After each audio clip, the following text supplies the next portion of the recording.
Hello, Durudin Shalom. Guys, as you might know, the CIA, the head of the CIA, John Radcliffe, went to Moscow. This is big deal, and there's a lot of theories for why he did that and what they're talking about. I just want to quickly jump into our group here and start with that topic and see what if any of the go through the theories that everybody have over this and see if the people in the chat agree with it or not. But let me first check. Okay, fantastic. Okay, this is great. Admins are here. My favorite people are here. Thank you, fantastic. Thank you so much, Fonson, for being here. Great. So this is our group discussion. I'm going to jump right in and talk to them about this and many other topics. I'm also going to today later, if I get the time, talk about Muslim Brotherhood in Canada. Muslim Brotherhood in Canada, there's a new report that came out that has a lot of details. So I'm going to try to see if I could get on that topic. Are we having fun yet? Yes, we are. I mean, we'll see, I guess.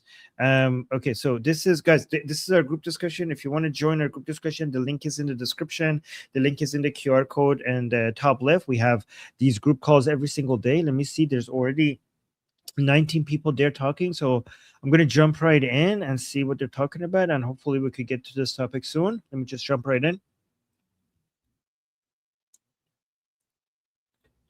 There we go. Like, I have a little bit of a backup because sometimes I know the generals, but not the details. Hi, Armin. Hey, Armin. Hello. Hi, guys.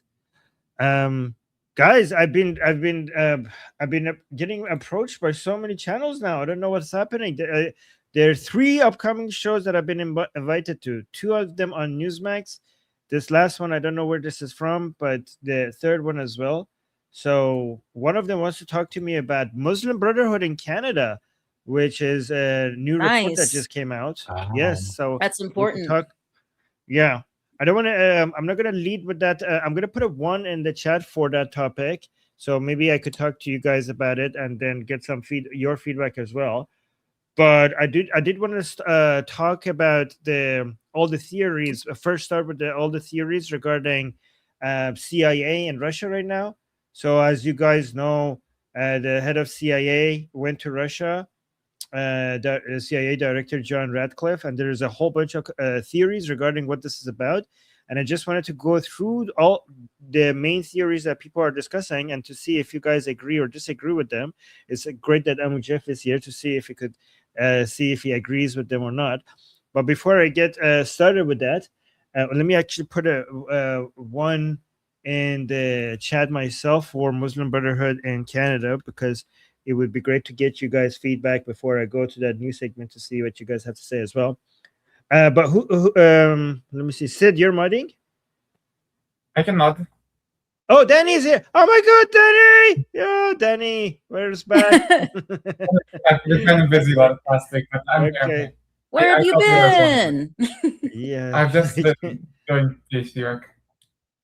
Okay, that's fantastic. Okay, thank you for being back. I thought you had left us. I was like, oh no. I'm not going. Okay. Okay, good. Okay. So I believe this is a premium one, so I don't need to do introductions. We can go straight to the list. Leo is first, and she wants to talk about. Wait. Can I do my opening? The first topic that I usually start with before we go to Leo. Yeah, yes.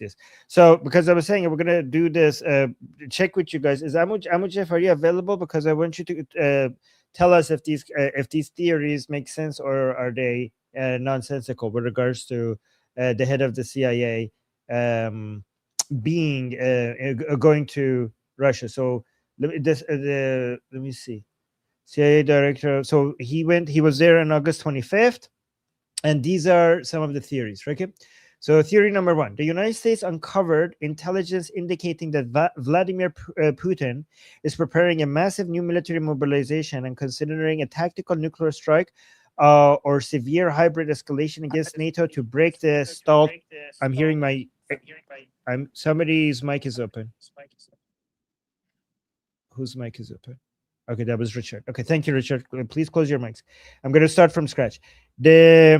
The United States uncovered intelligence indicating that Vladimir Putin is preparing a massive new military mobilization and considering a tactical nuclear strike on severe hybrid strike or severe hybrid escalation, or severe hybrid escalation against NATO to break the stalled conflict in Ukraine. Ratcliffe flew to Moscow to personally deliver a de-escalation ultimatum directly to Russian intelligence and Kremlin. So that's theory number one. Let's go with theory number two. Defense commentators quickly claimed that the United States and Russia are negotiating a forced partition of Ukraine behind the backs of European allies and Kiev. Proponents argued that standard diplomatic envoys were bypassed, specifically because Ratcliffe was finalizing covert territorial maps and intelligence concessions to freeze the conflict before upcoming political cycles. That's theory number two. Theory number three. A prominent narrative suggests that Washington is pressing Russia to abandon its military and intelligence alliance with the Iranian regime in exchange for sanctions relief or concessions in Eastern Europe amid escalating tensions across the Persian Gulf and new economic sanctions enacted in August 2026. The theory claims Ratcliffe demanded Moscow cut off advanced air defense supplies and radar sharings to the Islamic Republic in exchange for Western concessions in the Black Sea theater. Again, mic is open again. Kathy, your mic is open. Please guys, everybody, please be mindful of your mics. Thank you. And then the next one is this theory. So this one is the presence of a massive military transport aircraft, C-17 Globemaster 3, rather than a discrete civilian government jet fuel rumors that the flight was arranged to transfer critical intelligence assets, high-level detectors, or compromised covert personnel out of Moscow, while the CIA routinely brokers spy swaps, such as the major multinational prisoner exchange in August 2024. The sheer scale of the military aircraft sparked rumors of an emergency evacuation of sensitive assets. And then another last theory, hardline populist and anti-establishment circles claim that official diplomatic hostility between the superpowers is theatrical, and that intelligence agencies maintain a permanent shadow alliance to manage global conflicts without democratic oversight. They draw comparisons to November 2021, when former CIA Director William Burns visited Moscow right before the invasion began. Okay, so this last one was like cuckoo bananas. But anyways, Amu Jeff, any feedback on any of these theories being did any of them was any resembling the truth even a little bit? Amu Jeff? So, I mean, there's a lot of different points that are brought up there, given, using IDC 203 as kind of the analytical framework on how to represent confidence and probability. Here's kind of like the hierarchy of what I see probably underwriting the reason for that meeting. At the highest, you have Ukraine war and escalation management. It's probably very likely. Approximate likelihood maybe 80 to 90%, with a confidence of moderate to high. Warning on NATO probing and hybrid red lines. It's probably not the principal mission, although it's more than likely a secondary mission to the initial one. So maybe like 40 to 60%. Confidence is probably, for me, is moderate. Warning over Russian intelligence and military aid enabling Mullah regime remnants attacks on Americans. Again, very much as a primary issue, like 50-50, as a supplementary issue, higher than 50-50, more like maybe 60-70, with a moderate degree of confidence remains viable. Broader Russian or Putin's criminalized counterintelligence state and or Mullah regime remnants relationship and U.S. economic pressure. It's unlikely as probably the principal mission, right? Likelihood maybe 25 to 40%, with a confidence moderate. prisoners, intelligence channel business, and or bilateral matters like prisoner swaps. It's kind of unlikely as the principal purpose, at least from what I can deduce from open intelligence sources. That said, it's a plausible component. So approximate likelihood, maybe 20 to 40% with a low to moderate degree of confidence. I mean, that's the best I can give you based on just open intelligence sources. That's like longhand for saying, okay, I read the news, I looked at official statements, and this is what I kind of glean from looking at that. I mean, it's definitely, I mean, even President Trump said, well, it's kind of like semi-normal, which means it's not normal, right? Is it normal that, that U.S.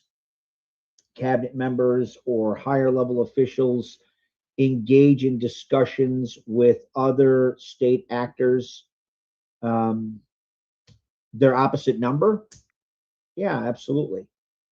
I mean, that's very normal. We set up deconfliction lines all over the place to try and minimize threat risk calculation and fog of war. Is it normal within the broader context of what's going on geopolitically and geostrategically? Not so much, which is why President Trump's statement of it's sort of normal is very much accurate in his, crafty Donald way, being truthful yet nebulous, right?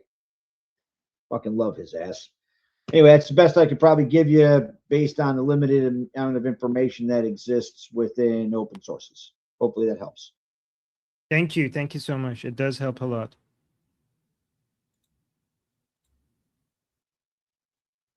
Okay, I don't see that anyone put it too. So if there are no super chats, we can move on to the first topic. All right, let's go to the first topic. Lior wants to talk about another day, another problematic mayoral candidate. Yeah. Hey guys.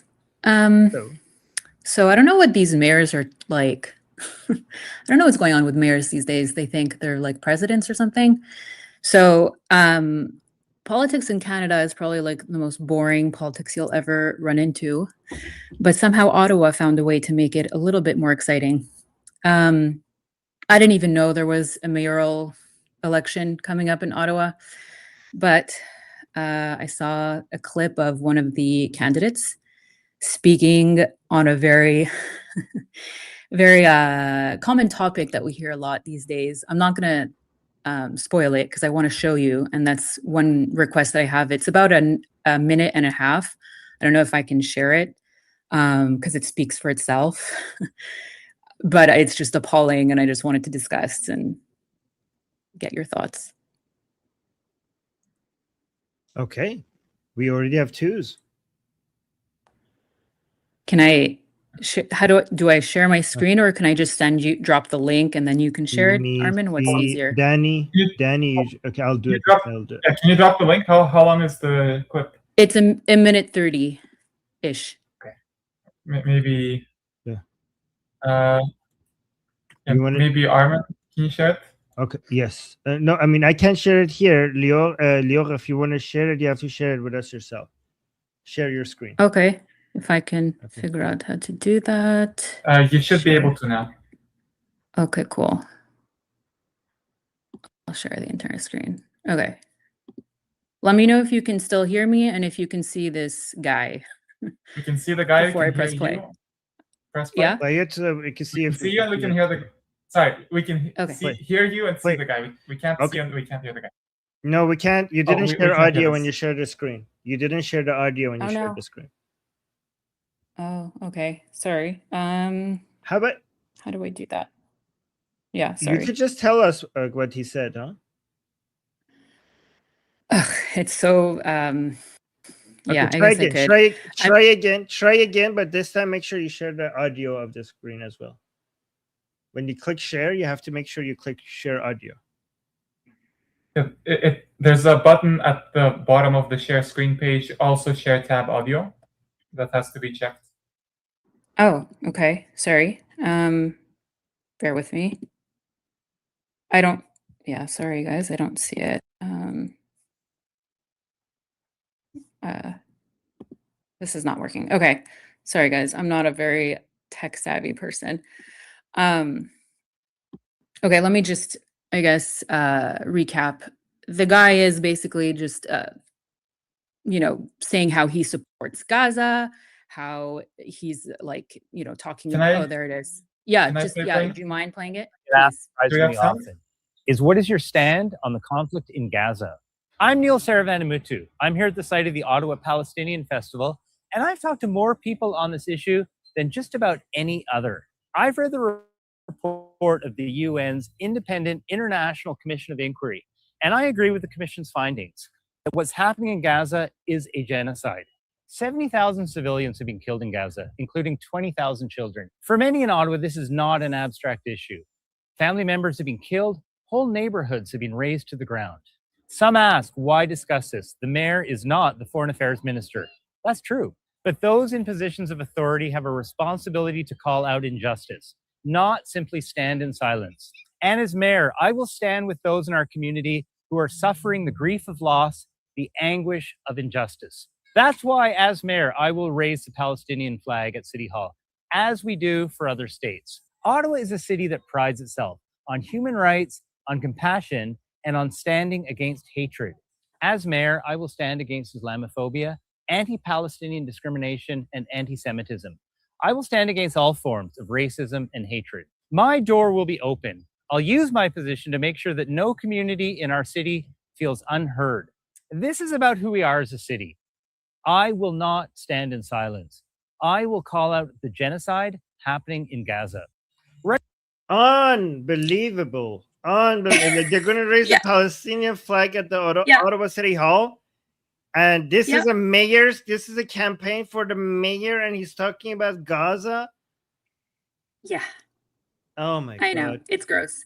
I'll just say one thing, because I saw there's a lot of twos. This is so like, it's shocking and it's not shocking, because this rhetoric is obviously, more and more going around. Again, like, you're a mayor, dude. Like, but it's kind of scary, because if this guy wins, I mean, it is the capital of Canada, and he probably doesn't have much influence, but it starts like that. They raise the Palestinian flag at the city hall, blah blah blah. He goes on TV, talks about genocide more and more, and anyways, it's just terrible. It's disgusting, and I'm appalled and very not proud to be Canadian right now. So, yeah, not cool. Okay, that's all I have. Thank you for bringing this to our attention. That was very important. I'm glad we shared it. All right. Let's go to responses. Let's all try to be quick, because absolutely everyone wants to respond to this. Shauna first. It's okay. We can spend some time here. Yeah, go on. Yeah, just I would like to point out that this is what the Islamist strategy is clearly been. They are weaponizing our localized system against us and basically going town by town, mayor by mayor.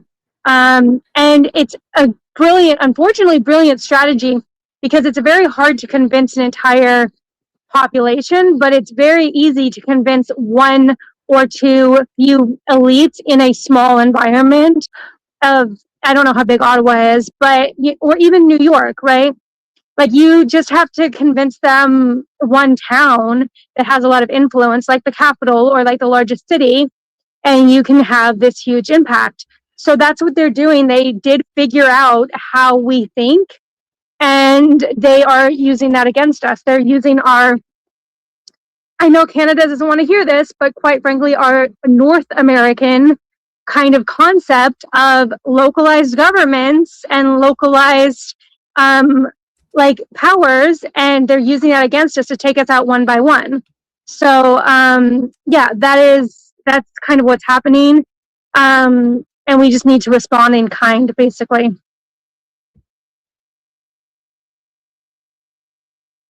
Okay, let's go next to Alistair.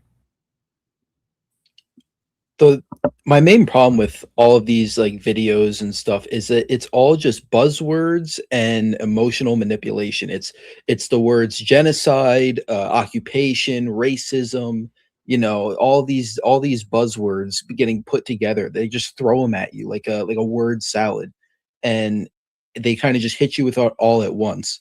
And then what it ends up being is that it ends up being a deflection. Like, he didn't say any in that video. He didn't say he didn't mention what he's going to do for Ottawa once. You're running for the mayor of Ottawa.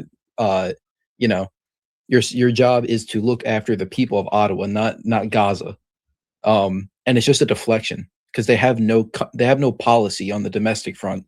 So they just try to appeal to what is right now a very, like, what seems to be a populist issue. Just to get votes and get in power. They have no policy, they have no ideas, they have no intelligence, they have no nothing. They have buzzwords and emotional manipulation. Okay, thank you. Next is Roy.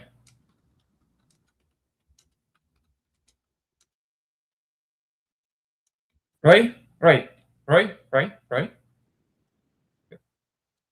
I can see you're here, but you're muted. Let's go to Okay, the we're gonna next. Noah? Yeah, I don't know how mayors work in Canada. I don't know if they're supposed to be politically neutral or not. But I will say this is crazy that he's saying that he wants to stand against anti-Semitism, and yet he's pledging to raise an anti-Semitic flag, in my view, which is the Palestinian flag. Yeah, this guy should clearly focus on local issues instead of raising garbage like this. Well, I think that's the purpose of raising garbage like this. Like, one of the purposes, that you don't have to focus on local issues as much. But it also is just good for making a coalition. Okay, Roy, are you back? Okay, let's give Roy another minute. Siddhartha? Yeah, so there's so many things here. It's hard to know where to start. Well, I guess let me say this. I think people are wondering, like, why talk about Gaza? Why not talk about Ottawa? And I think that there's actually a very good reason. If you talk about Ottawa, then only people affected by Ottawan politics are interested. But if you talk about Gaza, then you have everybody, right? Everybody who's animated by what's happening in the Middle East interested. So it's actually a very, very effective tactic in raising your international profile, and that often means money, right? Or tacit support, or like bot farm support, right? Or even just like social media support. So this basically is a very, very effective tool, I think, in doing this. I mean, I think, and the part of the problem is also that, like, he can say those things, and it probably isn't really going to get challenged critically. So he says, I feel compelled to stand up for justice. Well, to me, I don't think he is compelled to stand up for justice. I really don't think he is. I mean, he's saying it himself, right? He says, because he's saying that the reason why I'm talking about Gaza is because I have to stand up for justice. And the reason why he's talking about Gaza and not any other conflict is not because he cares about justice. It's very obvious he doesn't care about justice. Otherwise, there'd be a whole list of things he'd be talking about. There's be a whole list of things he's talking about if he was really that interested in justice. So it's very, very obvious that he's not interested in justice. And him saying this is a betrayal of his lack of interest in justice. This is what I wish people would challenge these people on. We have to look at Gaza, and we have to look at it compared to other conflicts. And when we look at it compared to other conflicts, it's so obvious that this is not the one that we should be paying the most attention to. They get away with it. They get away with it. And in people's minds, the underlying assumption is Israel must be the worst country in the world. And Israelis must be the worst people in the world. This is objectively nonsense. And yet they get away with it over and over again. And somebody can actually grandstand and claim a position of moral righteousness by saying, I stand up for Gaza and only Gaza because I care about justice. Okay, thank you, Siddhartha. Good point. Okay, now I'm pretty sure Roy is ready. Roy? Hi, I'm running for a while. Oh, your audio is all messed up. You're cutting in and out. You're cutting in and out. What? You're cutting in and out. I can't hear. Can you hear? Nope. No, still cutting in and out. Breaking up. Breaking up. That is. I am very upset about this. Okay, I guess we have to keep going. All right. That's terrible. Okay, Jeffrey. Jeffrey. Yeah, I mean, just to kind of Okay. to echo what a lot of other people's assessment is. I doubt he cares.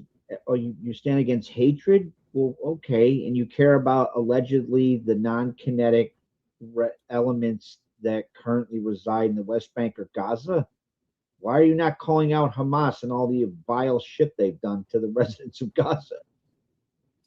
I mean, that would be my first fucking thing, right? Hamas sat there and embezzled millions and, I mean, endless amounts of foreign aid that was provided to the residents of Gaza, and then misused them instead of building schools and hospitals or sewer systems. In fact, they actually ripped up water systems and sewer systems, much of which was provided by Israel, by the way, and turned them into fucking Qassam rockets. I mean, why aren't you calling out those assholes? Why aren't you calling out Hamas gunning down the fucking anti-Hamas elements in Gaza right after the operational pause and between Israel and Hamas following the terrorist attack of October 7th? Where the fuck is this condemnation of that? Where's this statement of putting terror tunnels underneath fucking hospitals? Or say, I don't know, or having Palestinian Islamic Jihad launch shitty fucking, sugar rocket candy fueled rockets that failed on launch and blew up outside of said hospital. Where's that? Where's that condemnation? Where's that condemning of hatred? It's clear he's just a left-wing seditious bag of shit that is engaged in political theater to virtue signal to other crazy fuck Islamic fundamentalists that have tragically, weaponized immigration and in many cases illegal immigration into elements in the West, in this case Canada, and for his own tactical political expediency. It's horse shit. If you care about Gaza, why are you not condemning Hamas? Why are you not condemning the Palestinian Islamic Jihad? Why are you not condemning Hezbollah? Why are you not condemning the mullah regime? Why are you not condemning their fucking Chinese Communist Party and Putin enablers? Where the fuck is that condemnation? It's all bullshit. Just like every other left-wing piece of shit. You don't give a fuck about non-kinetic elements of Gaza. If they care, if those left-wing, he's the same kind of prick like those little shit sticks that assaulted Elbit's factory outside of fucking Boston and denied Israel the use of weaponized drone swarms that would have allowed us to end that war in 6 weeks with little to no collateral damage. Where is their concern for the non-kinetic elements of Gaza then? It has nothing to do with caring about people or hatred. It's all bullshit. Just what he's saying, because exactly what Sean has said, Islamic fundamentalists have very much identified the vulnerabilities of misusing the very freedoms that are defined or underwritten by the principles upon which our countries were founded as a facilitative means to lower the entrance barrier for their fucking sedition and to create little local centers of gravity for that to continue to pursue that strategy, that non or lesser kinetic like part of their overall grand strategy to fuck over the West. I mean, he doesn't care at all about the non-kinetic elements of Gaza. I remember writing about saving the non-kinetic elements of Gaza to General Avivi with regards to using those drones because I didn't want to kill kids, and neither does the IDF for that fucking matter. I'm getting fucking revved up. I hate people like this, not the least above and beyond shitting all over, our nation's interests, our Israeli allied interests. These motherfuckers, like every other predatory left-wing sack of shit, co-opt legitimate people who are vulnerable. Read the kids that are non-kinetic elements of Gaza to serve as a backdrop for their fucking false virtue signaling in pursuit of their need to be filled with undue and unjust righteous indignation or their own careerism or tactical political expediency. Fuck that guy. Thanks, Jeffrey. Okay, let's go to Jose. After that, I'm just going to say ditto, Jeff. And that's it. I don't have anything to add to what Jeff said. Really don't. He said it, and with a hell of a lot more fire than I have right now today. Yeah, for sure. Thank you, Jeffrey, again. Okay, should we try Roy again, or is there no point? Did you not manage to fix it? Okay, I think we'll move on since Roy isn't saying anything. That's very upsetting. Okay, super chats. We got 2 jewels from FunSun. Thank you so much, FunSun, for the jewels. I appreciate that. And yeah, that's it. And Jeff, that was great. A lot of people in the chat were saying, "Oh man, Jeff the Great, mic drop, Jeff," and yes, and a lot of comments like that. People were appreciating your mic drop. Thank you. And I appreciate the people's appreciation. All right, Alistair has the next topic about remembering those who fell at Abbey Gate. Yeah, so today marks the, I believe, 5th anniversary of the suicide bombing in Kabul, Afghanistan at Abbey Gate that killed 13 U.S. service members, 11 Marines, 1 Navy sailor, and 1 Army sailor. And I kind of just wanted to read off their names and remember them on the anniversary of this day. So those who ended up paying the ultimate sacrifice in the end were Staff Sergeant Darren T. Hoover, Sergeant Johanny Rosario Picardo, Sergeant Nicole L. Gee, Corporal Hunter Lopez, Corporal Dagan W. Page, Corporal Humberto A. Sanchez, Lance Corporal David L. Espinoza, Lance Corporal Jared M. Schmitz, Lance Corporal Riley J. McCullum, Lance Corporal Dylan R. Marola, and Lance Corporal Kareem M. Nikawi. And then from the Navy, it was Hospital Corpsman 3rd Class Maxton W. Soviak. And then Army, and then from the Army, we had Staff Sergeant Ryan C. Kaus. May all their memories be a blessing, and they are heroes. Thank you for doing that. Do you have any comments on what? Because I hear a lot of people say that there was a Biden betrayal that made this happen. That was a Biden clusterfuck. Can that you comment was one on of that? the worst. I mean, I don't know the exact specifics, but from all the reporting, I've seen, it was like, it was just a whole operation to withdraw from Afghanistan was botched from head to toe. We left billions of dollars of equipment in the hands of the Taliban. We weren't able to protect these 13 service members. I know there were service members like literally running for the airplanes, trying to get out on time, running from the Taliban moving in. It was a mess. And everyone who serves in general, but especially anyone who was involved in that is most definitely a hero. Thank you so much for bringing that up. Shanna wants to add something? We also lost allies and supporters on the ground. People who were helping us were also murdered, sometimes in front of their own children. That we lost that day. So it was the calling it Biden clusterfuck, I mean,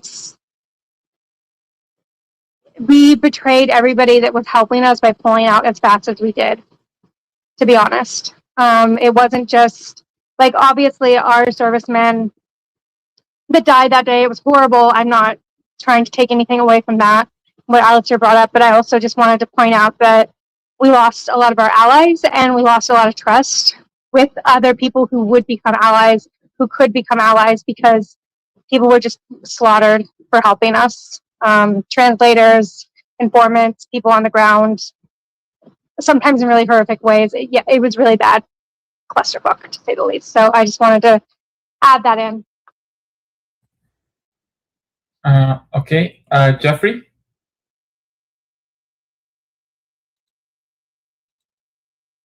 Trying to find I can find a screenshot of it later. So 100%, right?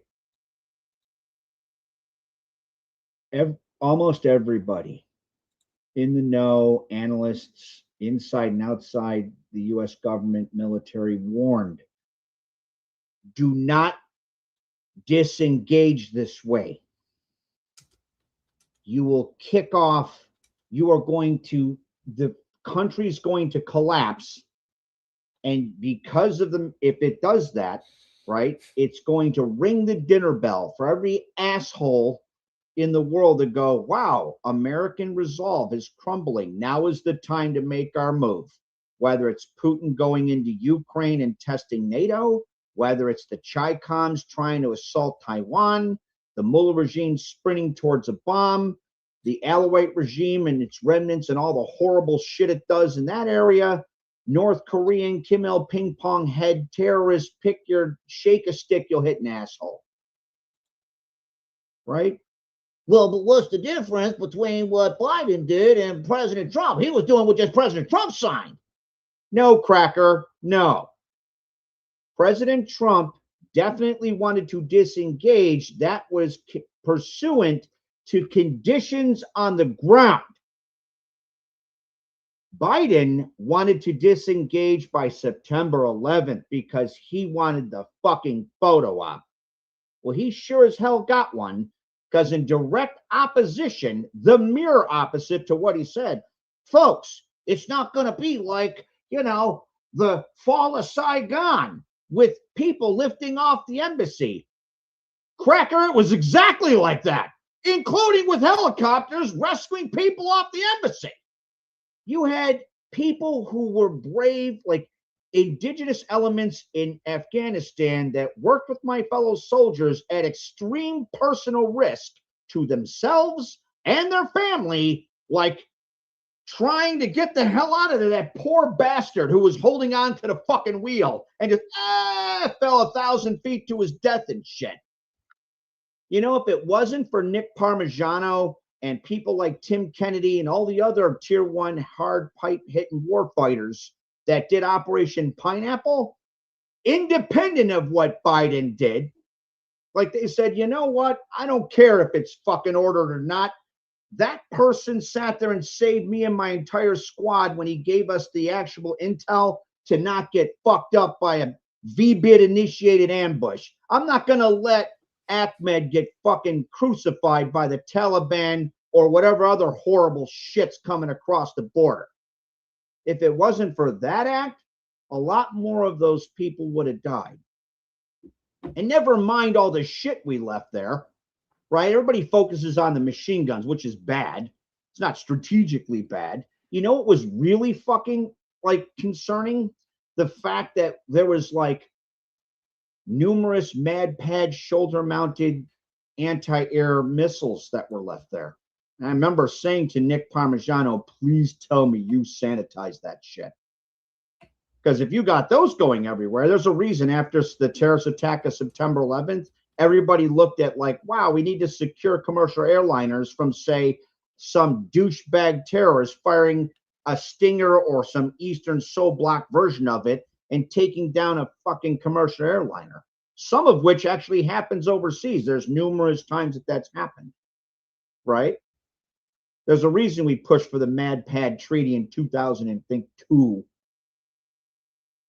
Never mind all the fucking encrypted flash drives and laptops that they left there. And then all of a sudden you had the CIA talking about, gee, if you're one of our assets, because all of our assets are getting murdered everywhere, go to ground. Yeah. I mean, like,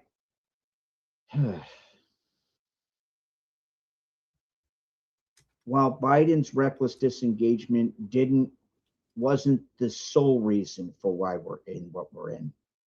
That has a lot to do with a lot of failed policy amongst numerous administrations, mostly Democrat ones, enabled by their leftist allies in Congress, along with Ron Bot shit sticks on my side of the aisle. It definitely was the fuse that was lit to sit there and kick off all that shit, though. Definitely one of them, no doubt. And a lot of other people paid for that shit, including the people that got killed in the very terrorist attack that Alistair is mentioning. I'm glad you mentioned what you did, Shauna, because a lot of people that work with my fellow soldiers overseas, they paid for that shit with their ass because of that stupid shit. You know, again, maybe we should ask the fucking candidate for Ottawa's mayor about that shit. You got any feelings about that? About the guys that work with us in Afghanistan that got slaughtered by these Taliban shit sticks? Hey, but then again, Biden told us, hey, yeah, we're going to send over some skittle-haired fuckers to like teach them about, I don't know, fucking being inclusive to alternatively oriented people. It was an amazing picture. They actually showed one of those stupid-ass DI slogans in a wall with bullet holes all in it and shit, with a Taliban asshole standing right next to it. I mean, like, there's literally, I don't know what more you need to encapsulate the failures of Biden's fucked up policy regarding that particular reckless withdrawal. And I want to be fair, like, there was a few people in Biden's administration that weren't fucked up. Like, I have a lot of respect for Secretary of Defense General Lloyd Austin and Rear Admiral, Kirby. Tragically, they were all overridden by these Obama retread shit sticks that were calling the fucking shots.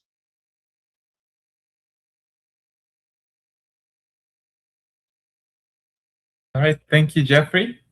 That was amazing. That was amazing. Yeah. Thank you so much. Let's go to Cat Lady. Yes. So I'm sorry. It's not only reckless and it's not only Biden. We have to say the truth. There is this overarching, like, long time tendency in the American government all over from each side of the aisle, like whatever, to go with the strongman, no matter how horrible the strongman is in the long run, and simply not trust the most loyal allies. I'm not only talking about Israel. That's not what I'm saying. I'm saying Afghanistan. There were so many opportunities that were simply like beyond, like, oh, I didn't mean to fuck up. No, it's at some point, like when you're talking to Taliban and recognizing Taliban, and that's your ally, by the way, Americans, that's your ally today. Taliban is your ally, and you're giving them a lot of money every week, a lot of money, taxpayer money today, goes directly to Taliban.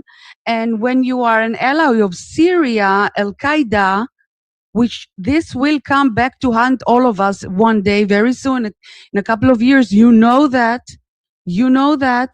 but people are like thinking of monetary gain, and also seriously just trusting your enemies more for some reason.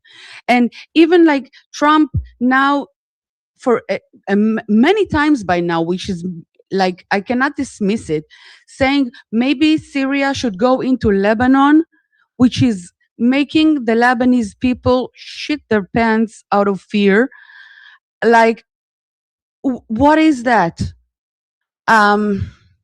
Like, this is like, and by the way, this is maybe a topic on its own, but I heard lately that the entire October 7th thing was actually planned by Taliban and Al Qaeda. It was like a like a test run, and there's actually much more involved, and that maybe even the Israeli government is not telling everything, because some people, even on the live streams, were talking Pashto, which is like only Afghanistan, right? There is more, like, and when people say, "Oh, America is responsible for ISIS," it's like it's all an op. Of course, it's shit, but like that's the grain of truth. Like, you know, crazy. I don't get it. I think Cat Lady. Noah is next. Noah. Yes, I agree that the pullout was a mess. I remember watching it live and everything, and watching people I went to school with who were in Afghanistan had to be, you know, had to flee the country into Pakistan and then into like, and finally made it back to the United States. It was a mess. And I remember what then Secretary of State Anthony Blinken said when he was on TV, saying, "No, this isn't like Saigon. This is nothing like Saigon." Yeah, you're right. It's worse. It was much worse. This was a lot worse, and we betrayed so many people by the way we pulled out. And now look at Afghanistan. It is completely governed by the Taliban, which means a lot of people dying who died fighting in that war potentially died in vain. And I'm still disgusted by that day. Yeah, that's all I'm gonna say. All right. Thanks, Noah. Back to Shauna. I also just want to point out too that the only people that were outside of that did anything to help, because our government didn't help, were people like Glenn Beck and other. I don't know if Elon was involved; he might have been, but there were millionaires and billionaires, American billionaires and millionaires, who did personally fund trying to get some of our allies out and getting in safe passage places, like sent their own personal like helicopters and things over. So I just always want to you know, my hard capitalism always wants to like shout out to why sometimes billionaires and millionaires are a really good thing, and that they can help when our governments are retarded. Okay. And I see one more too on this topic. Elisa. Yeah, I just wanted to just comment quickly about what Noah said about you know, we spent 20 years in this sandbox, you know, in this funky ass war, and then for it to end that way, I remember at the time thinking that I was heartsick more so for the Gold Star families, like all the fallen troops who paid the ultimate price in the Afghanistan war. And it's like what was it all for? You know what I mean? Like that's the part that I think is a hard pill to swallow. It's like we did all of that, especially when you compare that to how effective and lethal our military has been in prosecuting the Iran war, how smart we've fought this war, how successful it's been militarily. And it's like we could have always been this effective. But the people in charge just chose not to be. You know, just the rampant incompetence. It's really infuriating to think about. Jeffrey.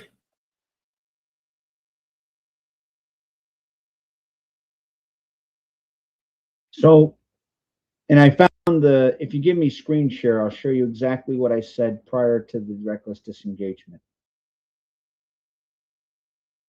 Regardless of how it ended, right, with ideologues not listening to the military leadership and intelligence and analysts, and stealing regional defeat from the tactical and strategic victory. I'm going to touch on that in a minute. Nothing can take back what was purchased by our fellow soldiers' sacrifice, Alyssa. Do you know what they purchased? They purchased time. That's what they purchased. There's a reason that we took the approaches we did to try and best leverage the conventional military we had against the asymmetric threat that presented itself. Right? Strategically, it was very similar to the counterinsurgency tactic that the Green Berets created in the Vietnam conflict of bait, fix, and destroy. Couldn't meet them everywhere. There's no way to do that. France tried that in the 70s and turned France into a fucking armed camp. Well, yeah, you reduce things, you make it harder. Still, I mean, the terrorists get to pick when, where, and how if you take a purely defensive approach. So we went after the geographic regions that constituted a center of gravity, much of them rogue regimes like occupied, that derived the support structure for the sub-state transnational terrorist organizations we were fighting. Part of that, it wasn't that they're bait in the sense we hung people out to dry. There's a reason that Secretary of Defense Donald Rumsfeld and Vice President Dick Cheney said, fight them over here, there, so you don't fight them here. No matter how much the regional goal was betrayed by those leftists, nothing can ever take back what was purchased by our buddies. While they were there were Afghani kids that didn't have to sit there and get brainwashed by the Taliban. Right? Justice was brought to not only those that played a role in killing our fellow citizens, also those that persecute the indigenous populations in those regions, whether it's Iraq or Afghanistan. Tragically, we were supposed to do so for Iran. We were supposed to hit the Mullah regime in 2005. Anyway, I just, if you give me screen share, I just want to share this. I give it to you if you want to. Thank you. Give me 1 second.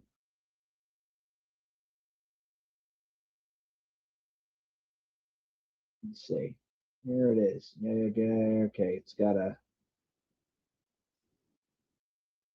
right there. That's the one. All right. So let me go to screen share. There it is.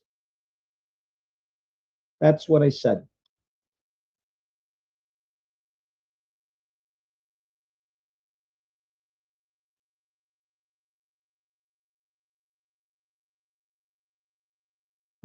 Hold on a second. I'll also show you the other three. I don't know why it's not showing those. Should. In any case, this is, I don't know why it's not transferring them. Anyway, that was the post that I shared with regards to, that was one of three. And I cited two particular textbooks that were assigned reading when I was at Georgetown that talks about strategic re-entrenchment by Gilpin, who's not an offensive maximal realist, by the way. Like, I didn't go to gogetembombem.com, right? If you strategically re-entrench and it signals a collapse of a key capability or intent, it stimulates every actor, every adversary to close in and press the advantage. And I named them. Putin will go into Mariam. The mullahs will sprint towards a bomb. I even gave alternative solutions of counterterrorism over the horizon counterterrorism, which again, some people in the Department of Defense correctly identified key capabilities. Do you know what happened though? The same thing that happened with every other fucking policy, the few that weren't fucked up. It got filtered through this DEI, ESG horse shit pushed by these left-wing Obama retread assholes. Not only did it divert resources, more importantly, particularly with regards to this, it diverted institutional bandwidth.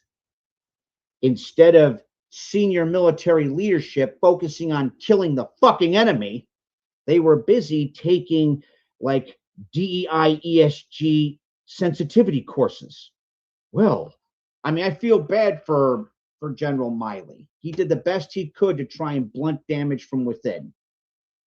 Well, think of how cringy that was. He's giving a statement to the Congressional Armed Services Subcommittee. Well, I want to make sure that what I mean about like your toxic white male syndrome, and I'm white. What the fuck? That's not your job. Kill the fucking enemy. That's your job.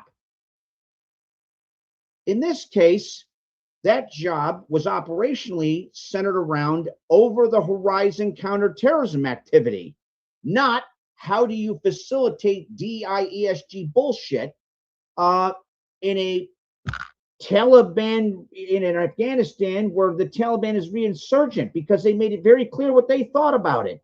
They put bullet holes all on the friggin' wall with your bullshit DEI, ESG fucking slogan on it. You're trying to, I mean, I don't know what the fuck the goal of that is to make a kinder, gentler, more inclusive terrorist? What the fuck is that? So yeah, regardless of how it turned out regionally, Alyssa, nobody, and I mean nobody, can take away what was won by our fellow soldiers that sacrificed far more than me or you, because we're still alive.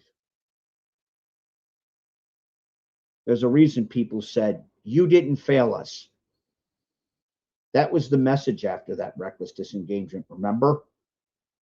It was those political assholes that undermined the military and intelligence hierarchy that told them not to do that shit.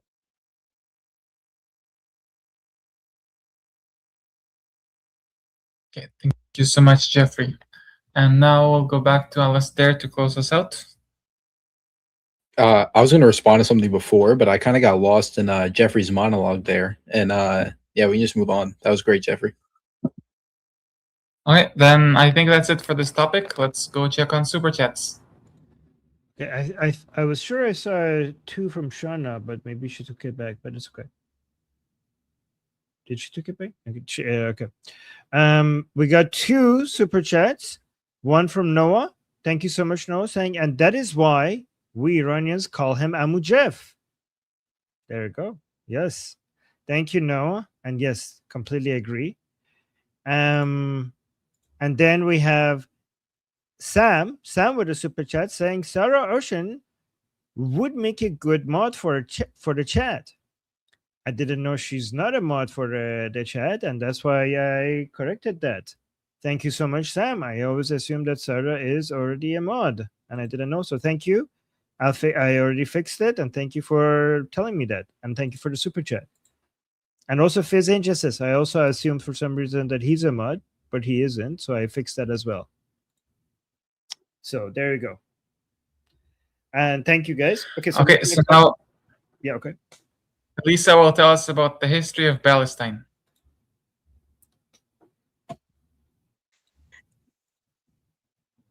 Well, it's more so a bit of a question, and I will try to make my point as quickly as possible. So I have, sorry. Okay, so here's my confusion with Palestine or Palestine. So let's start with the historical record, which is the Bible, because the Bible is a collection of reliable historical documents. Okay. Okay, so we are in Genesis chapter 12. The Lord said to Abraham, go from your country and your kindred and your father's house to the land that I will show you. And then I'm going to jump ahead a little bit.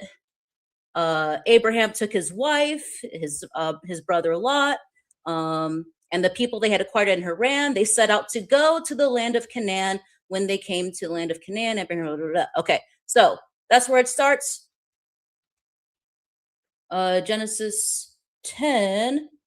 Oh, actually, so now we're backing up a little bit. So these are the generations of the sons of Noah, Shem, Ham, and Japheth, sons born to them after the flood. The sons of, where did it go? The sons of Ham were Cush, Egypt, Put, and Canaan. So that's a little bit of the genealogical record. And then, oh, no, did I? Okay, I think I accidentally closed something out. I didn't mean to do that. So Elisa, do you want to make a summary of your point? What you're trying to get to the point of it? Yeah. So I'll summarize the best I can, right? So when you go through the historical record, the genealogical record, it makes clear who the Canaanites are, where they're descended from. You have the promise that God made to Abraham about the promised land. You have the wars that were fought in the book of Joshua and the book of Judges, right? But then when you read you get the modern interpretation of like the history of Palestine. Like if I ask Grok, for example, and I ask Grok, where is Palestine and who are the Palestinians? And Grok will say, oh, they are an Arabic speaking people whose primary national identity is tied to this region. But then it'll also admit that there's no reference to Palestine whatsoever in the Bible at all, but it does reference the Philistines that feature prominently in the Hebrew Bible / Old Testament. They appear in the books of Genesis, Exodus, Judges, well-known conflicts involving Samson. The land itself is called Canaan, the land of Israel, Judah, etc. in biblical texts. There is no continuous ethnic or national Palestinian identity in the biblical period corresponding to the modern one. So I have always wondered, given these historical facts, how did this whole concept of Palestine, how did we end up here? How did this become a thing? All right. Really quickly. Wait, hold on. Let me remove the pin. All right. I just want to quickly comment that I don't believe the Bible is a historical document. Okay, actually, let me make it clear. It's a document in history. It is a historical document, but it's not an accurate representation of history. In fact, it has been proven that, especially when it comes to the Jews, there's archaeological evidence that it gets a lot of things wrong. But that's beside the point. So I don't want to get into a religious debate over here. I do want to mention, though, that it doesn't, whether you believe in the Bible or not, that's not a winning argument. We know, I think many Christians agree with me that when it comes to defending Israel, we're dealing with a whole bunch of barbarians over there, and I don't really give a crap where they came from. Okay, they're the enemy of civilization. They're a bunch of murderous, child raping, genocide loving barbarians, and even if they were there since the beginning of time, we're at war with them. Even if the Israelis just showed up there yesterday, and the so-called Palestinians were there since the dawn of time, they need to be defeated, and Israelis need to win, because the Israelis are on the side of civilization, and they're the enemies of civilization. But if you're interested in the history of it, where did Palestine come from? So Palestine, the argument for us is not that the word Palestine never existed. The word Palestine was used mostly by the Roman Empire as a way to be as marketing against the Jews. It's an anti-Jewish name, right? So the name of the land, the native name of the land is Israel, and the Roman Empire used the word Palestine as a way to take the native land, use a name that is not the Jewish name. It was an anti-Jewish mission. So it's a Western name. It's an imperial name.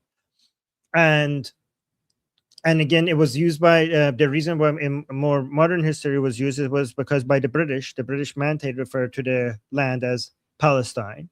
And there are passports actually issued but for Jewish people there as Palestinians. So that's why the Jews at some point hold passports with the calling the Jews over there Palestinians. And then sometimes the Jews back then referred to the land as Palestine, and even some of their institutions were like called, had the word Palestine on their Jewish institutions. But that was only because this was a it was originally a Roman name, but eventually in modern history it was a British name. It was not the native name of the land. It was used by the British, so it was always a Western name. It was an imperial name, in the sense that it originally it was created by the Roman Empire for the land, and lastly it was used by the British Empire for that land, right? Which is ironic, because the people who use that name, they're supposed to be anti-imperial and pro-native. The native name in Israel, the imperial name is Palestine. And the so-called anti-imperialists using an imperial name is quite ironic, and we know how foreign that name is to that land, because they can't pronounce it. They don't have the sound pe in their language, and they're using a word that they can't even pronounce. Right? That's how foreign it is. And if you want to go to scripture, the scripture, even though I think like no scripture describes history accurately, but scripture is part of history. It is scripture is an old text, and neither the Bible or the Quran has the word Palestine in it, because that was not the name of the Quran mentions Israel many times. It doesn't mention the word Palestine a single time, right? But again, these are just ironic and fun to refer to, but it doesn't. It's not a good argument for what's the just thing to do. Because again, even if the name was always Palestine, even if there was a country of Palestine one day, which there has never been a country called Palestine. They refer to this location as Palestine. Some people, it was a Western name that some people use for that land, right?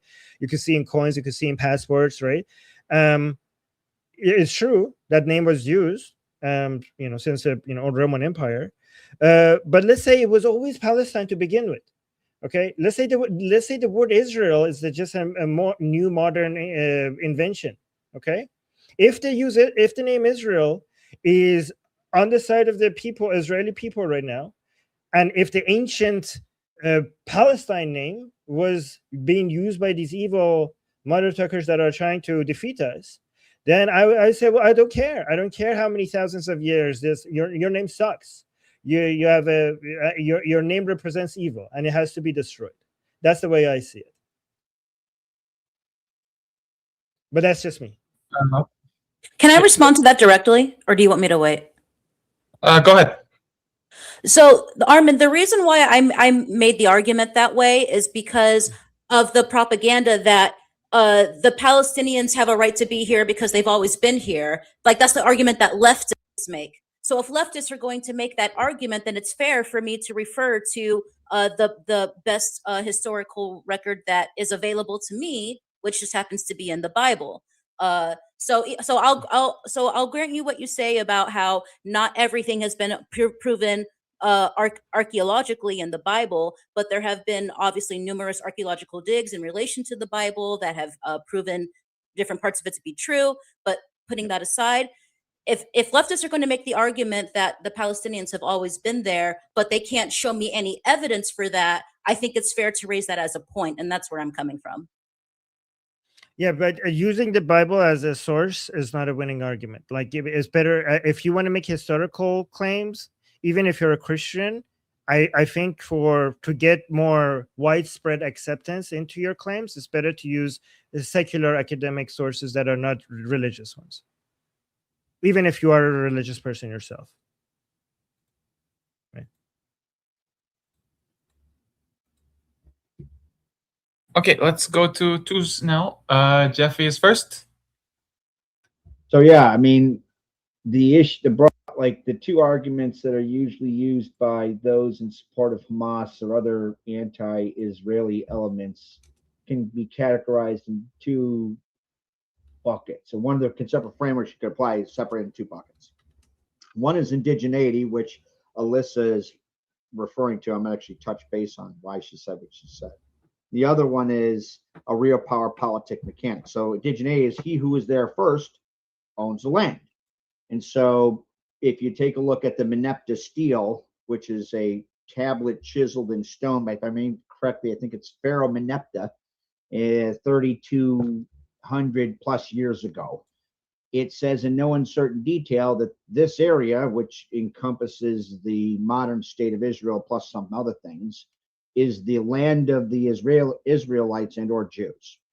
So indigeneity, from an indigeneity perspective, Jews own the land. I think why Alyssa was mentioning the Bible is that there's a lot of crossover between the legitimate archaeological evidence that outlines this area belongs to Israelites and Jews. And you're going to have to help me out here because this is not exactly my strength. Maybe the 6th chapter of Deuteronomy that says Israel would inherit the great and goodly cities which you buildest not. I don't remember the rest of it. I think there's a lot of crossover. I mean, I could be wrong on the passage. I think that's the crossover. It's that overlap why she was citing the Bible, and I get why you push back against her. The point being, if you take a look at just purely physical evidence, the Meneptah stele, which was done by Pharaoh Meneptah, like I didn't go to the JDL or Zionist R Us on this one, chiseled in stone, this area belongs to Jews. Indigeneity argument, Jews own the land.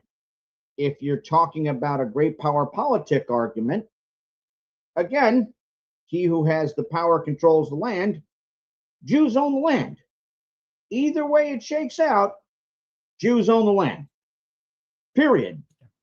One way or the other. We are very right, Armin, about the origin of the term Philistia. Thank you, Cricket. I misremembered it being 64 AD. It was in response to, I can't even pronounce this name. It's like the Bar something revolt.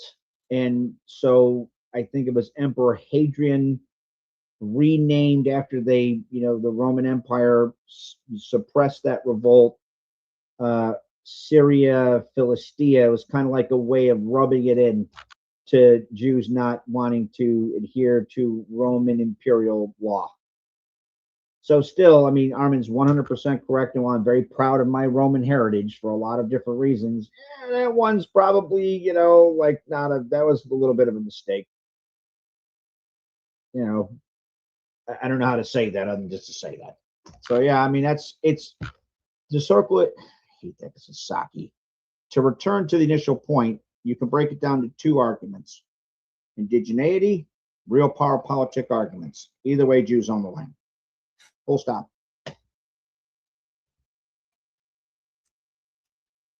Okay, thanks, Jeffrey. Let's go to Siddhartha. Yeah. So I agree with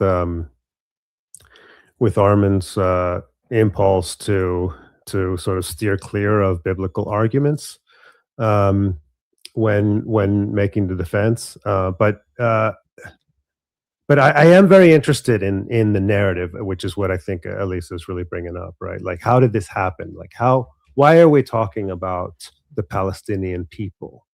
Where did that come from? And that is actually a very fascinating story, because today what Palestinian means is an incredibly recent definition.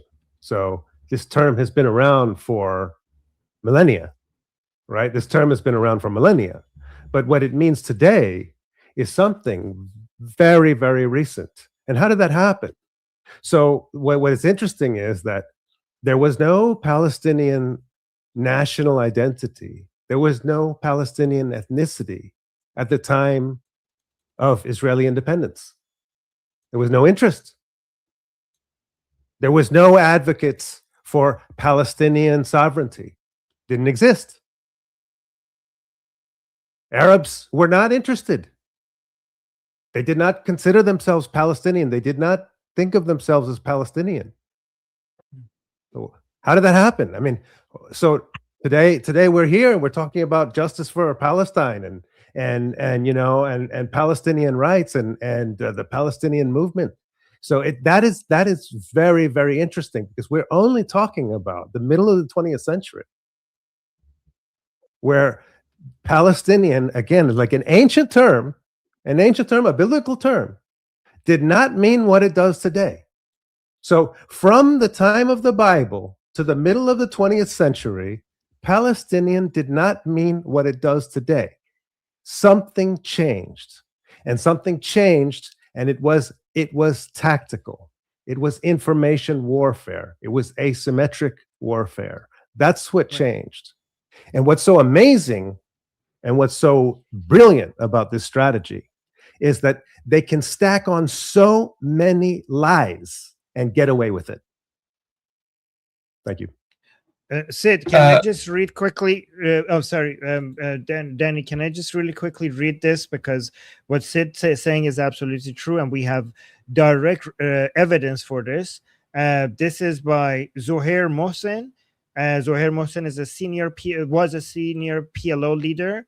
He did an interview with a Dutch newspaper in 1977.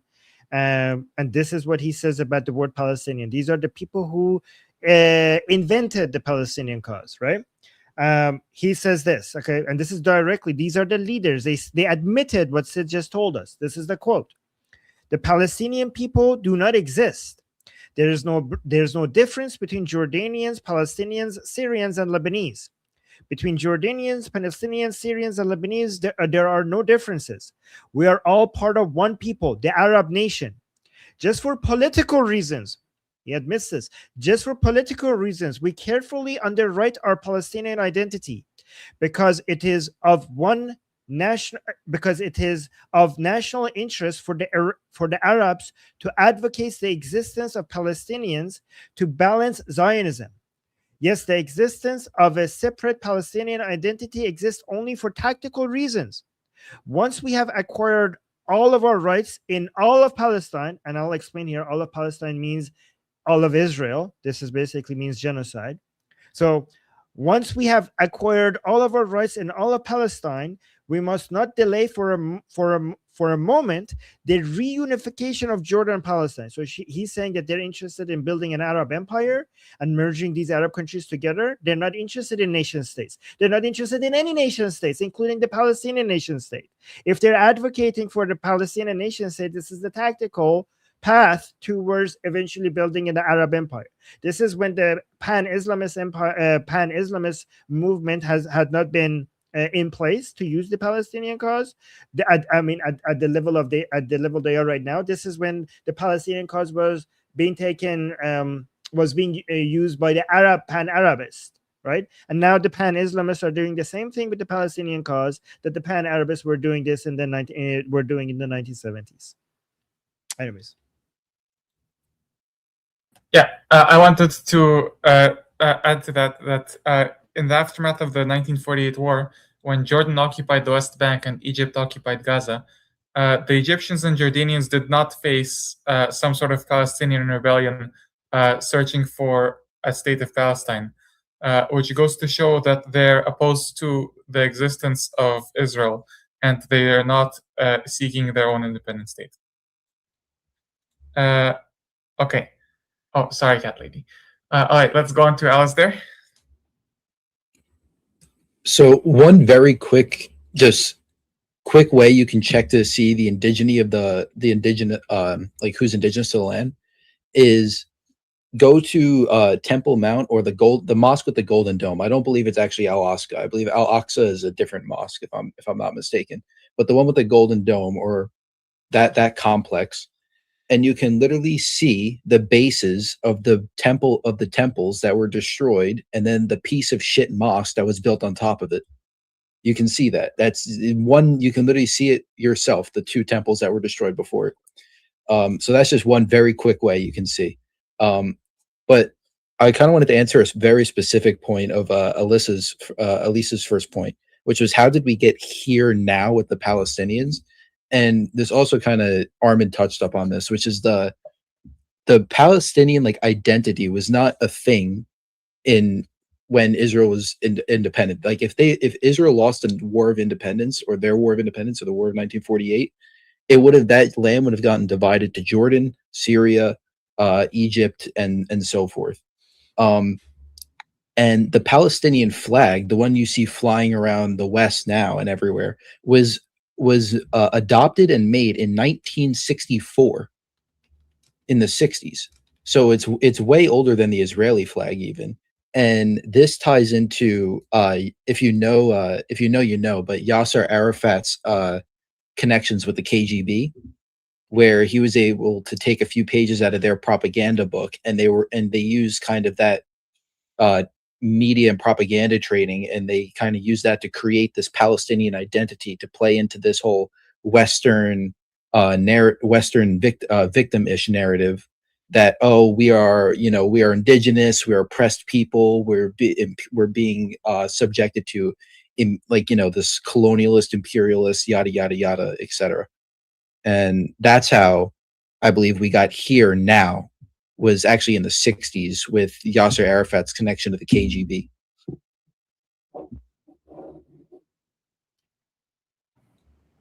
Okay. Shauna? I would like to kind of point out two things really quickly. One is that this concept of indigeneity is a very new concept that was kind of semi-recently invented by mostly the left. And I think that there's very, very few populations that are 100% indigenous. I would also like to point out that whenever you have a crumbled or destroyed empire, you're going to find that during that time of empire, there was a lot of mixing that happened. So just like I am a byproduct of the British Empire and the British colonies in the Americas, I'm a byproduct of all the people that they sent there, genetically, literally.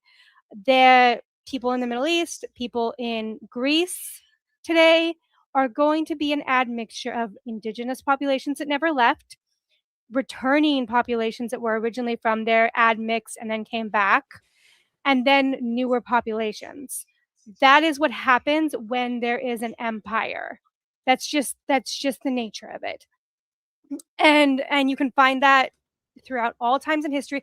Today, the British, people talk about how the Welsh are the indigenous and the English are like invaders or settlers or whatever. There's different arguments about that.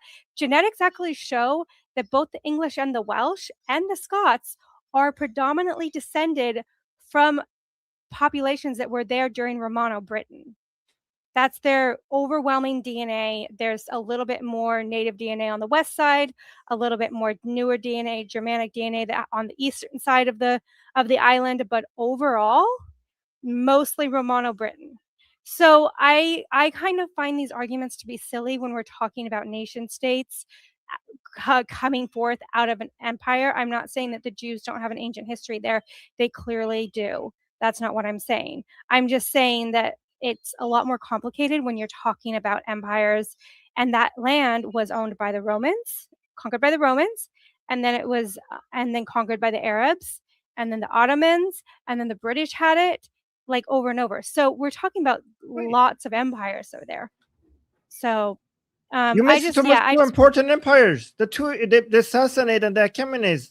The Jews had their best time under the Iranian empires. Why did you miss those two? Okay. Yes. Because I've only been tracking since Rome. So also that was a benevolent empire. So, okay. So that was a benevolent empire. Yeah, so I was only tracking since Rome. But yeah, that's the history there. There was always Jews occupied in the land. There had been Arabs there. It's a lot of complication. The other thing that I want to kind of point out too is this pan-Arab movement has part of what's going on is that it is just breaking down because global pan movements are just not sustainable in my mind. I don't think they work. Pan-Arabism doesn't really make sense because the only true Arabs, if you're talking about actual Arabs, are on the Arabian Peninsula, and everybody else has just been Arabized. And people, especially the younger generations, my age and younger, know that they were Arabized. They know that they're not really Arabs. So it was kind of a bullshit cause, and it's degrading because it was always kind of a bullshit cause. What is replacing that is this movement that has no identity outside of being against Israel, because that's they started out as a pan movement and now they're whatever they are.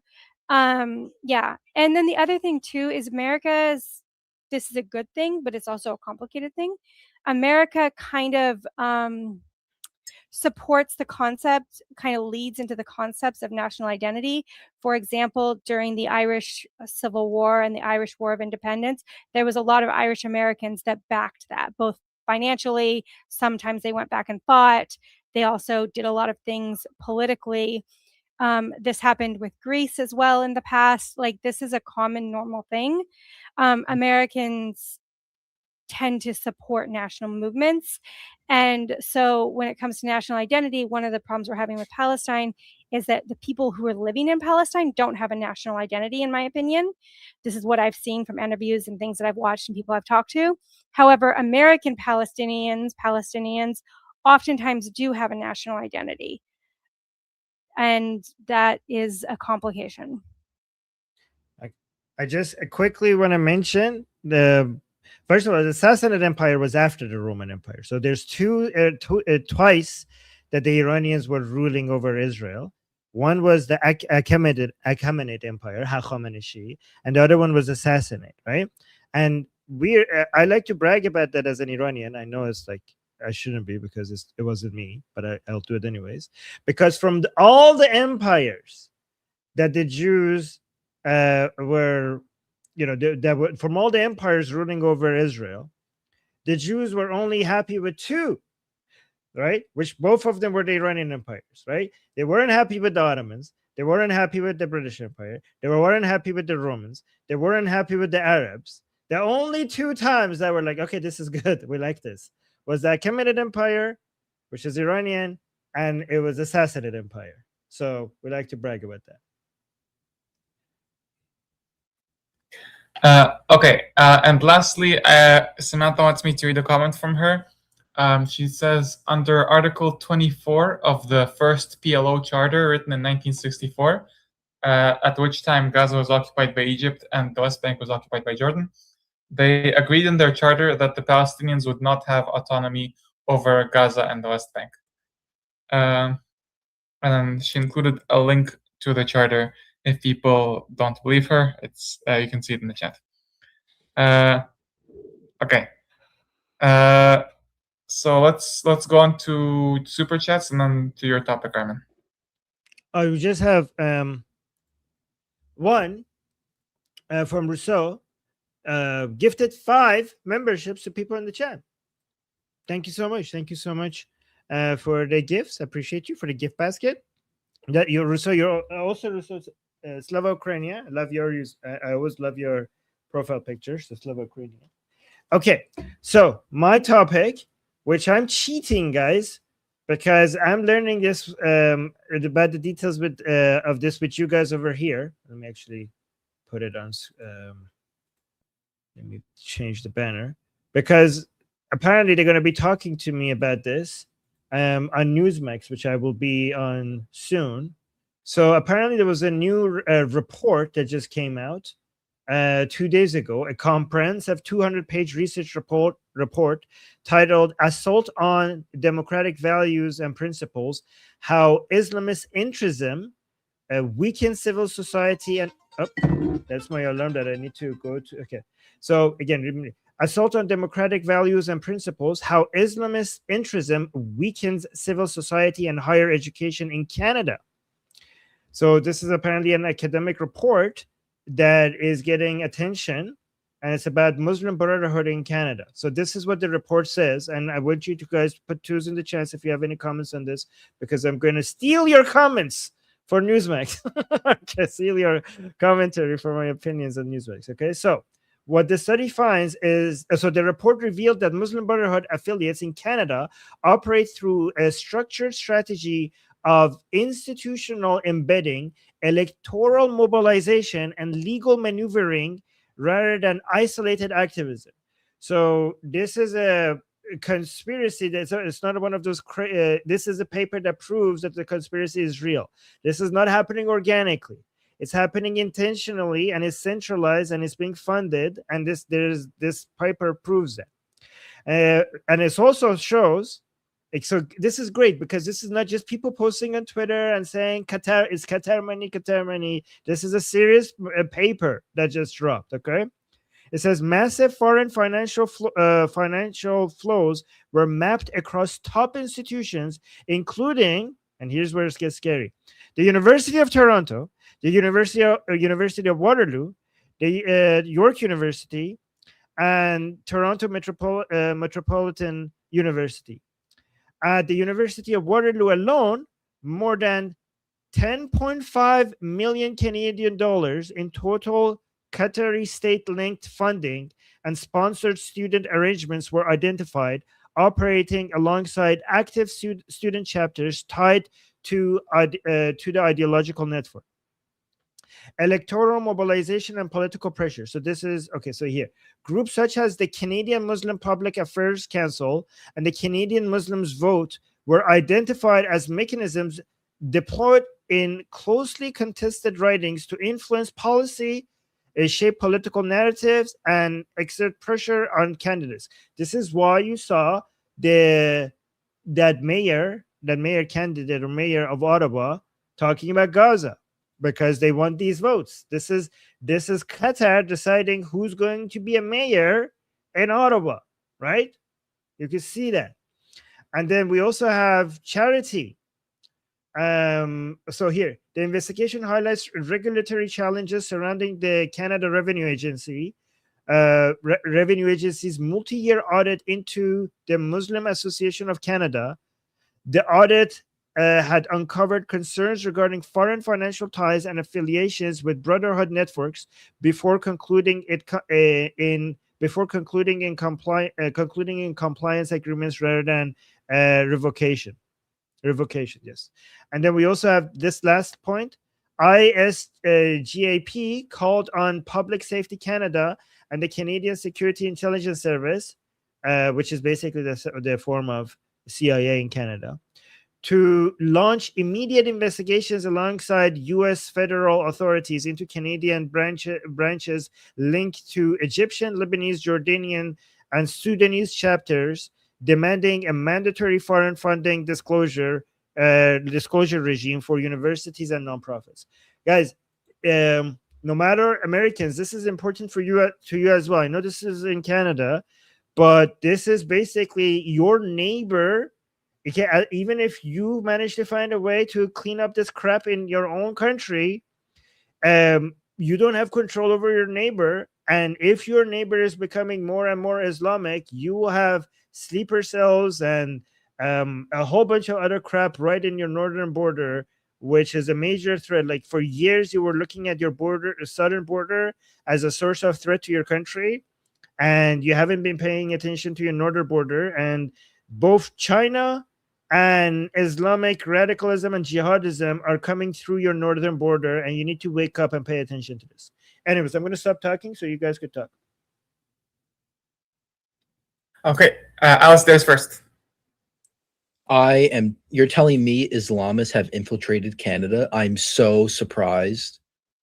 No, but on a serious note, yeah, I mean, so we have this problem on a big scale in America or in the USA, and we've been lax on it, but not as lax as like European countries and Canada, etc.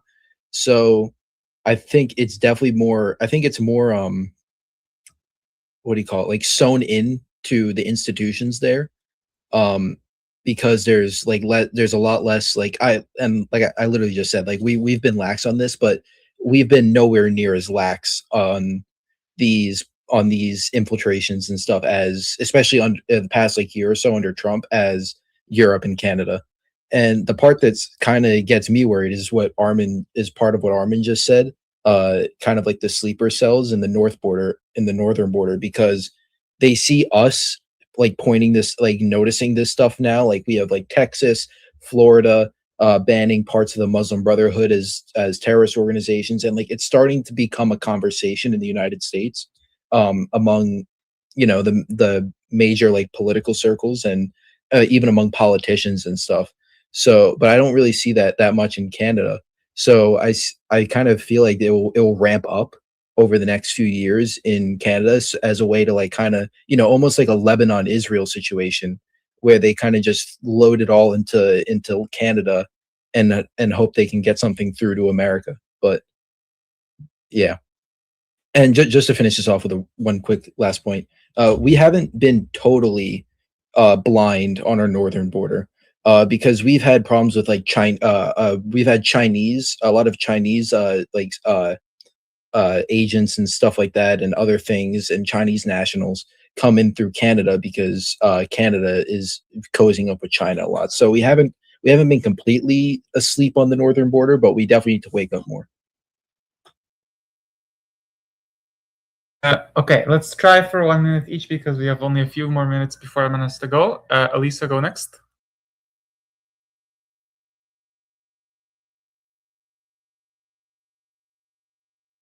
Sorry, I didn't realize I was muted. Danny, you can skip my two. Go ahead to the next person. Oh, okay. Okay, then Jeffrey is next.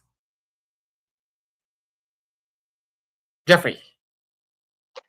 So yeah, this is very much a rehash of one of the challenges we were facing immediately following the terrorist attack of September 11th, which is Canada's very permissive immigration policy, which a lot of adversaries used as a dual stage approach towards getting assets and placing assets in the United States. They would go to Canada, use Canada's lax immigration laws, become a Canadian citizen or resident, and then because our standard policy with Canada is, oh, there are like neighbors up north, we don't really need to have very much vetting.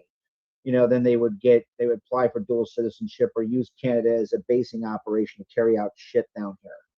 So Canada initially, because the United States kind of said, hey, Canada, we just lost almost 3,000 of our fellow citizens. You need to tighten some shit up. They tightened some stuff up initially. That's being reversed, seems like. So, yeah, it's not just the Chinese Communist Party and Islamic fundamentalists. You have Putin's criminalized counterintelligence states assets coming across the northern border, particularly in the Canadian New York area. I actually did that assessment in the middle of July of 2023. So we caught 127 illegal immigrants or crossings that were of people of Russian descent that very much had different levels of organization operational ties with Putin's criminalized counterintelligence state. So I was just not wrong. That's something we got to deal with. And I'm sure Canada's going to try and use that as retaliation. Well, we don't like what Donald's doing, so we're going to do blah. I would seriously suggest if you're Canadian, stop trying to poke the eagle, because we're our fucking Boy Scouts would take your whole country in 2 weeks, right? Not saying that we don't appreciate the people you send, and we definitely appreciate the historical toughness of Canada, like in the First World War. That's not who you are today. You're essentially the Ralph Wiggum of countries. And maybe just shut your mouth. Throw a handy. Oh, damn. Okay, thanks. And then I think one more response before Armin has to go. George Lambert, go ahead.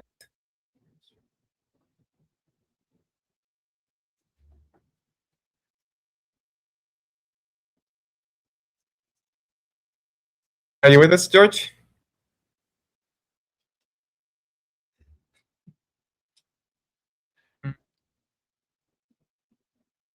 Okay, well, I don't think we have any other twos, actually. So, actually, it's just time. Armin has to go.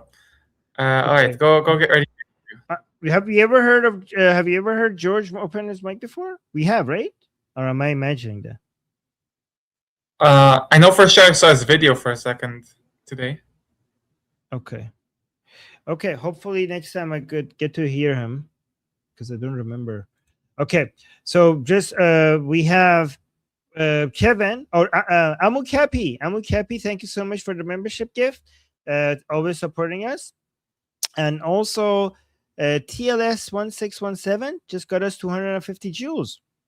I appreciate you. Thank you so much for the support.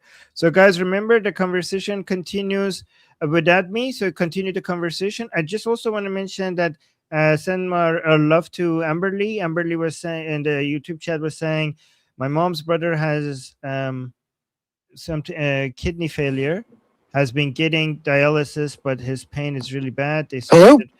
Oh, there we go. Yes, George. Yes, George, go ahead. I just wanted to say, Amberly, our thoughts are with you, and sorry to hear that. But go on, George. Quickly, yeah. Go on, George. George. Oh, I think he disconnected.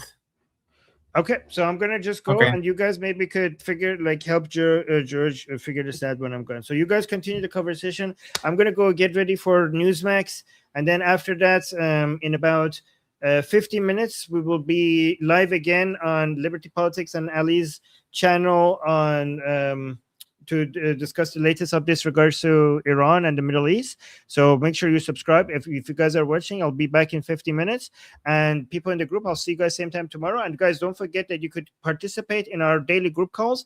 The link to our discussion group is in the description. It's in the QR code in the top left. So come here and join us and participate in these calls. And I'll see you guys tomorrow. Until then, I'm Israel Chai, Slava Ukraini, Cuba Libre, Taiwan GIO, Long Live America, Javid Shah, Payande, Iran. Mwah. See you guys.